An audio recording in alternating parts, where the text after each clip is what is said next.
Ito po ang resulta ng ating Jadley Expansive Mortar.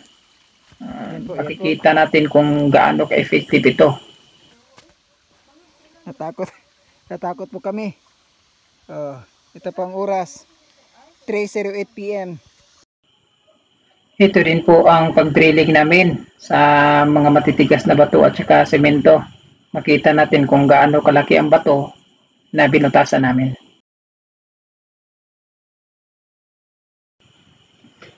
Ito po ang paraan ng pag-mix mga ka-TH. Dapat haluin po natin ng mabuti bago natin nilagay sa butas ang ating Jadley Expansive Mortar. Napakalaking batong ito.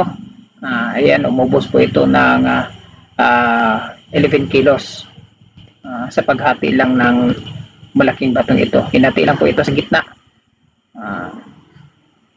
Yan po ang ginawa natin sa batong ito. Ang sukat po ng batong ito ay napakalaki.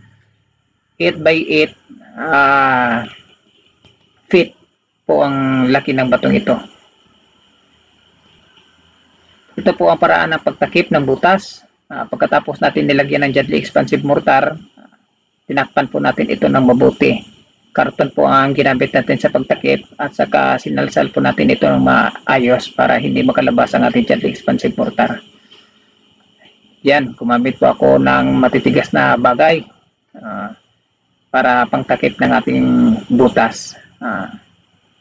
Ito po ang paraan ng pagtakip. Dapat matakpan po natin ito ng mabuti. Pwede natin gayahin ito mga ka-TH sa pagtakip. Yan po ang ginawa ko.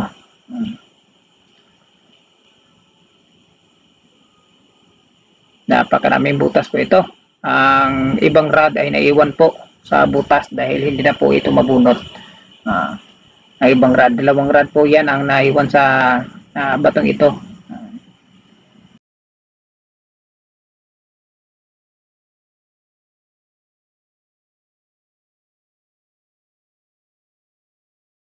Awan 21 Yan, PM. ito po ang oras Alauna by kung kailan natapos ang ating pagtakip.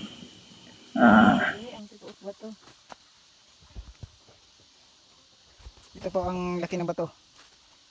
Yan. Napakalaki pa ito. Parang isang maliit na bahay. Hinati lang po ito sa gitna. Susubukan kung kaya ba. Yan, napakalaki po talaga ito. Yan po.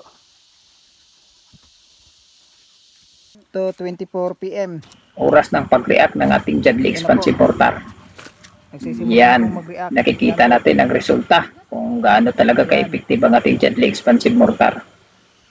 Yan, nabutas na po. Kung tama lang ang procedure natin sa paggamit ng chemical na ito, ay napaka-epektibo po ito sa lahat ng bato, kahit gaano katigas man or kalaki ang bato na babasagin natin.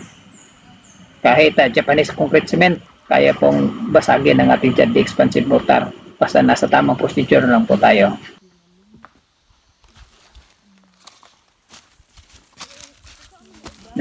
Napakalaki po ang batong ito at inikot ko ito sa likod kung tagos ba ang crack. Ito nga, tagos ang crack hanggang lupa po yan. Pero yan ay nagsisimula pa lamang pong mag-react ang ating Jadley Expansive Mortar. So hindi pa natatapos ang pag-react niyan. Dahil ang pag-react galing sa simula ay umabot pa yan ang reaction niya ng 8 hours o more than 8 hours pa minsan. Hanggang sa ilalim. Yan. Isang oras lang, mahigit isang oras lang.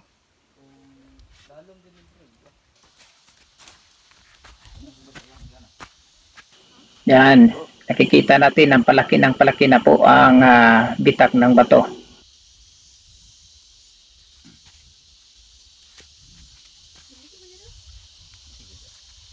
Yan. Palaki na. Yan po ang patunay kung gaano ka-effective ang ating Jadley Expansive Mortar sa lahat ng bato at saka matitigas na bato or simento. Pwede po natin gamitin ito.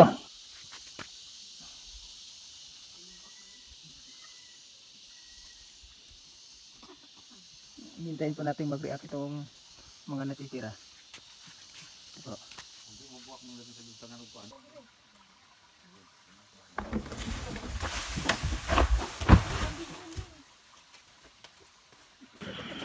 Yan, ito po ang pag-react ng bato. Yan po. Lahat po kami niyan ay natatakot Yan po. dahil sa bigla ang pag-react ng bato at saka bigla ang pagbasag. Ito pong oras.